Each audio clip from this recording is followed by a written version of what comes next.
So I'm excited to announce that I have completed Lost in the Vlog Season 1, Episode 1. All right, a little milestone for myself on my YouTube channel. It's my first video. And now this is my second video. So for those of you new to the video or the channel, my name's Deckard from Attention Deficit Deckard. That's my channel. And I wanted to make this video today. Oh, I'm getting hot. I don't know how to deal with this. Okay, it's not really. So my second video, I wanted it to be about what I learned from making my first video. Right, if you'll remember, my first video, I try to give 5 reasons for why people with double ADHD should really consider starting their own YouTube channel like I just did. Because I have double ADHD. I thought this second video, I thought it might be fun to share what I've learned after making one video on YouTube. And I thought one way to have that make sense in light of the first video was to answer the 5 questions that I posed. Was it fun? Was it cathartic? What did I learn about myself? If anything, I did learn. Did I provide any value? Well, I hope I did. I'll talk about that. Was it as easy? Was it easy? Was it as easy as I said it was going to be? And then I even have a bonus comment at the end of the video if you want to stick around for that. So let's just jump right in. Was my first video fun and or engaging? And I think I have a resounding yes in the affirmative for that. It was. I did have engage and fun making that video, especially the editing, which I did not expect. I didn't have an expectation, except for maybe that it would not be fun. But it was just the opposite, and it was maybe the most fun. So, surprise. One thing I learned after making my first video is that editing is fun. Number 2. Sorry, I'm trying to do this from memory. I didn't script any of this stuff out. I don't like to try to memorize. I'm not good at memorizing dialogue and stuff. What was cathartic about it? Well,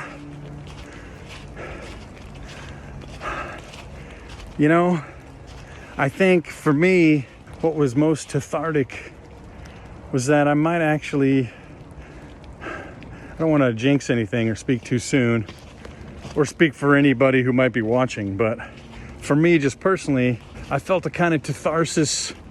It struck me as I was editing that I might be able to do this. And that was kind of a relief, like a catharsis is like a relief. And that was a relief when I started to have some faith in my channel. So that was number 2. Number 3, what did you learn about yourself? What did I learn about myself? Well, a couple of things. I think I learned that this might be a thing. I might be able to turn this whole channel experiment into a thing. And I learned that I liked editing. Okay, I've already covered that. And I think also I learned that I think that I might be actually kind of funny. So that's something that, for someone with double ADHD, that kind of self-knowledge, boy, that's a risky one, right? How do you find out if you're funny if you don't already know that you're funny? And you don't have a YouTube channel to bring that to your attention. Well, usually you start throwing jokes out in social gatherings, and man, that's risky, right? If they miss, you get a laugh all right, they can be laughing at you, not with you, right? That's what I'm talking about on my first video about the price. Sometimes the price of self-knowledge for adults with ADHD is steep. The steep price of personal mortification and embarrassment. So I didn't have to undergo that baptism by fire. It was just in the process of editing my video, I thought maybe this is kind of maybe funny, maybe. I don't know. That's what I thought I maybe learned. Number 4, what value? Did you provide any value? I think maybe I did. I hope I did.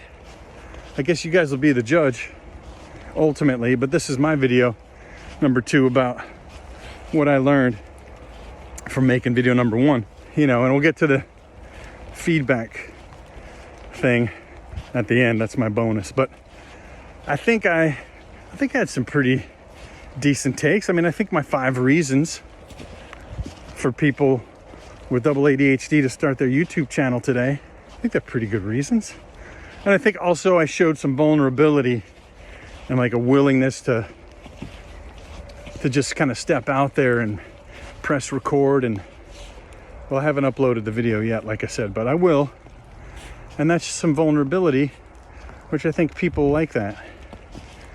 That's what I've read. People like to see vulnerability. Second to last learning, because of the bonus learning. But number 5, was it as easy? Deckard, was it as easy? Was it really as easy as you said? You have a smartphone, you have the internet, you have a YouTube account, you claim that you have something to say, you just press record, and you know what? At first, I'll tell you, I'm going to be honest, it wasn't as easy as I thought. All those steps were easy. My learning curve wasn't really, it was something that was about me. It was a little harder to find my voice.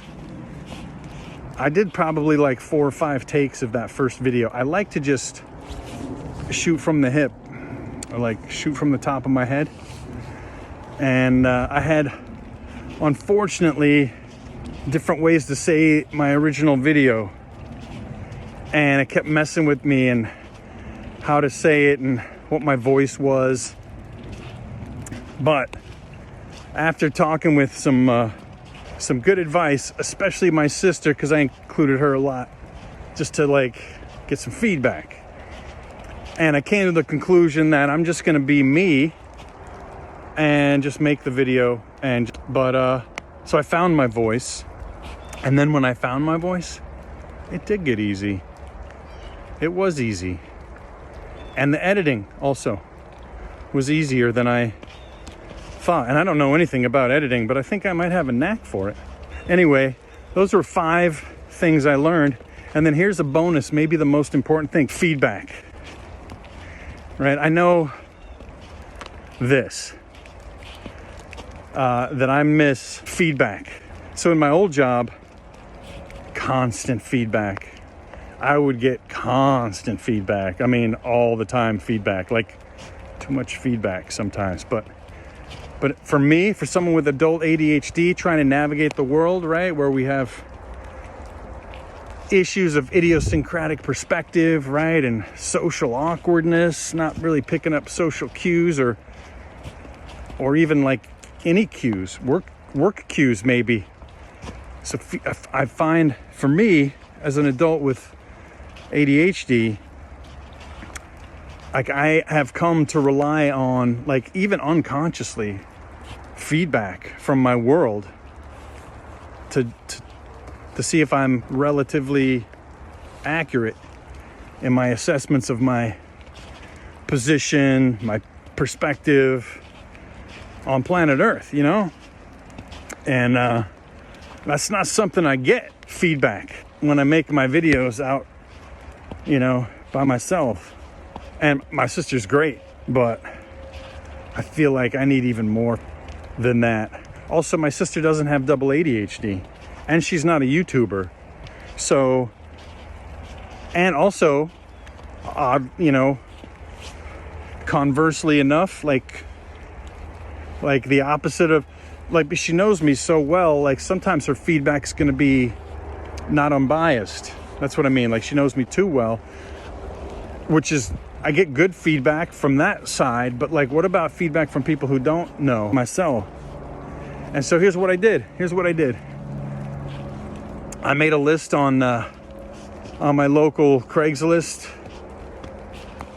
listing to start a support group for people with YouTube and double ADHD. So far, I got, there's 4 of us in the group, plus an honorary member. So there's 5 in this ADHD YouTuber support group that I started last week. My neighbor Carlucci is the honorary member because he doesn't have double ADHD, but he does have a YouTube channel. And then I met Gil, who has a double ADHD and starting a YouTube channel, and Clark also, and I never know how to say his name. Wyrick, Yurik. It's like Eric, but it's spelled with a Y instead of an E. I wonder why he didn't change the I to a Y. Wyrick. That'd be cool. Maybe I'll suggest that to him. I think I'm just gonna call him Wyrick. Yeah, so those guys and the Luch, we've got this support group where we get to give each other feedback on our channels. So that's my number one takeaway from my first video was feedback. And Deckard's support group for people with YouTube and double ADHD. So expect perhaps, I think you can expect future Losts in the Vlog episodes with those characters making an appearance. That might be fun. I'll get, of course, you know, I mean, I only know them for a week. We get along real good. I mean, it's no surprise. We have a lot in common already.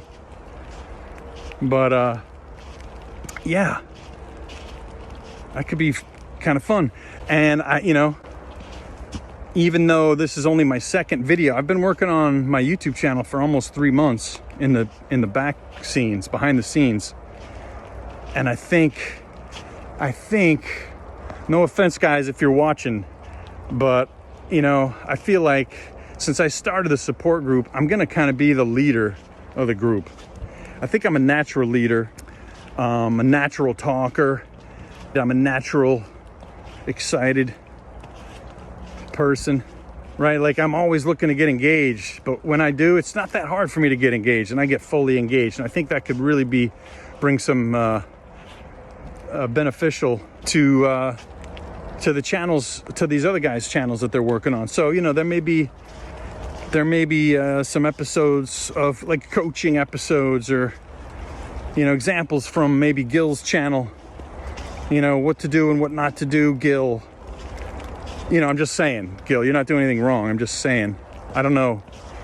It's just an example. Maybe there's ways we can optimize your messaging. Or Clark, I know that you're into like DJing and like house music and dance music and stuff, and maybe we can incorporate some of that. I know there's copyright issues we got to deal with, so that can be a challenge. But and Wyrick, well, I mean, you're a gamer, right? So that kind of speaks for itself. You're also into grammar, which I respect your interest in grammar and like the English language and whatnot. I just don't have, other than speaking it, I don't have much advice yet. I don't have much advice yet, but Wyrick, I got your back, bro. I'm in this for the long haul. All you guys are my new bros. So I'm there for you. Anyway, that's just a little bit, the main points, I guess, of what I learned after my first video. So I hope this was interesting. I hope you liked it. All right, YouTube. I'm gonna get back to work on my third video. Man, I got a lot of videos. All right.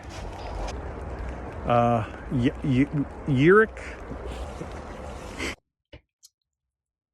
It's not lost in the vlogs. The plural is losts in the vlog. Just want to be clear.